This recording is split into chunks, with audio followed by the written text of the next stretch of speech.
ఆలోచిద్దాం, ఆశీర్వదిద్దాం. ఉమ్మడి నల్గొండ, ఖమ్మం, వరంగల్ పట్టభద్రుల ప్రశ్నించే గొంతు తీన్మార్ మల్లన్నకు మొదటి ప్రాధాన్యత ఓటు వేసి గెలిపిద్దాం. ఇక వీసీ పోస్టుల కోసం జోరుగా పైరవీలు జరుగుతూ ఉన్నాయంట.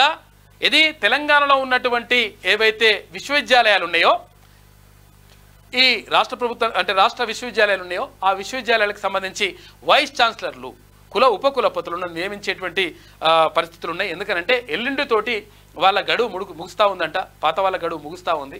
ఈ నేపథ్యంలో కొత్త వాళ్ళని వైస్ ఛాన్సలర్గా నియమించాలని చెప్పేసి ప్రభుత్వం భావిస్తూ ఉంది. అయితే చాలా అప్లికేషన్లు వస్తూ ఉన్నాయంటే 650 పైగా అప్లికేషన్లు వచ్చినాయి. అయితే అప్లికేషన్లు వస్తే దాంట్లో మరి ఎవరిని సెలెక్ట్ చేయాలి ఏం కథ అనే దానిపైన మొత్తం కూడా ఒక చర్చ మాత్రం జరుగుతూ ఉంది. కాకపోతే ఏంటంటే విద్యార్థులకు మంచి చేసే విధంగా, తర్వాత అది పాఠ్య ప్రణాళికను అమలు చేసే విధంగా, అధ్యయనాలకు తోడ్పడే విధంగా కొంచెం మంచి భావజాలం ఉన్నటువంటి వీసీలు వస్తే మాత్రం మంచిగా ఉంటుంది. లేకపోతే కొంతమంది ఇప్పుడు లంగాలు తయారయ్యారు, కొంతమంది ఉన్నారు ఇప్పుడు ఆల్రెడీ. సర్కార్ పెద్దలు మంత్రులను కలుస్తున్న ఆశావహులు. 2-3 రోజుల్లో ప్రారంభం కానున్న సెర్చ్ కమిటీల భేటీలు. ఇక 3 పేర్లను ఫైనల్ చేసి గవర్నర్కు పంపనున్న కమిటీ. ఫైనల్ ఏం చేస్తారంటే ఒక యూనివర్సిటీకి సంబంధించి 3 పేర్లను ఫైనల్ చేసి పంపిస్తే అందులో ఇక ఎవరనేది టిక్ పెట్టేస్తారు. ఇక ఈ నెలాఖరులోపే ప్రక్రియ పూర్తి చేసే యోచనలో సర్కార్ ఉందంట. మొత్తం మీద ఇక్కడ వైస్ ఛాన్సలర్ నియమిస్తూ ఉంది ఇప్పుడు ప్రభుత్వం. ఆలోచిద్దాం, ఆశీర్వదిద్దాం.